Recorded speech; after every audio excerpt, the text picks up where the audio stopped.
కొట్టుకుంటూ వస్తుంది.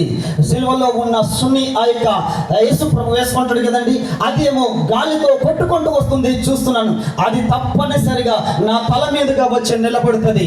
నా తల మీదుగా వచ్చి నిలబడుతుందని కింది నుంచి వెళుతూ ఉంటే అదేమో వచ్చి నా తల మీదుగా నిలబడింది. దేవునికి స్తోత్రం, హల్లెలూయా.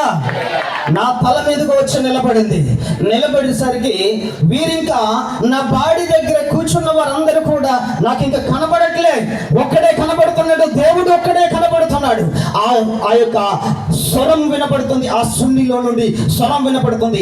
ఎందుకు వచ్చావు అనే ఒక మాట వినపడుతుంది. ప్రేమ దేవులారా, ఎందుకు వచ్చావని అడుగుతూ ఉంటే నేనంటున్నాను, అలాగే వచ్చాను. నీవు అలాగే రాలేదు. నీకు 4 మంత్రికులు నిన్ను చంపారు. ఇదిగో నేను నీకు పంపించబోతున్నాను. నువ్వు ముసలయ్యే వరకు కూడా నువ్వు బ్రతుకుతావని దేవుడు అక్కడ వాగ్దానం చేశాడు. దేవుని గట్టిగా సపట్లు కూడా దేవుని స్మరణపడతాం. హల్లెలూయా. దేవునికి స్తోత్రం.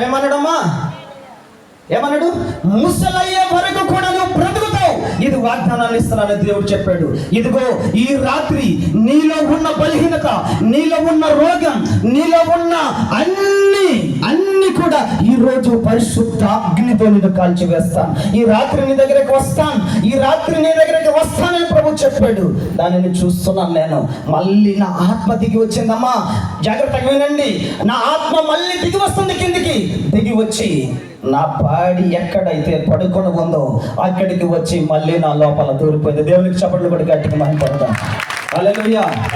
వెంటనే ఎప్పుడైతే పడుకొని ఉన్నారో అందరు ఏడుస్తున్నారు. ఒకేసారిగా పడుకున్న వ్యక్తి పక్కన లేచి కూర్చున్నాను. గోడకి చేరబడి కూర్చున్నాను. గోడకి అందరు ఏడుస్తున్నారు. చుట్టూ చూస్తున్నా. ప్రేమ బిడ్డలారా, చుట్టూ చూస్తున్నాను.